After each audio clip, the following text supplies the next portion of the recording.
Hello and welcome. Today I'm going to show you how to change saturation in Krita. To begin, select the layer you want to adjust in the layer stalker, so Krita knows which pixels you'll modify. Next, go to the top menu and click Filters, Adjust, then HSV Adjustment. This opens the saturation controls. In the HSV or HSL adjustment window, you'll find multiple sliders. Hue, saturation, and lightness.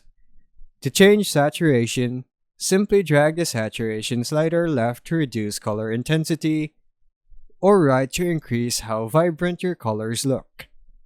While you adjust the slider, you see a live preview of the result on your image, so you can set how much saturation you want before you click OK to apply.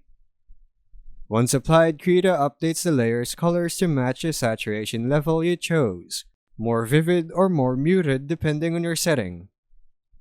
And that's how you change saturation in Krita. Thanks for watching.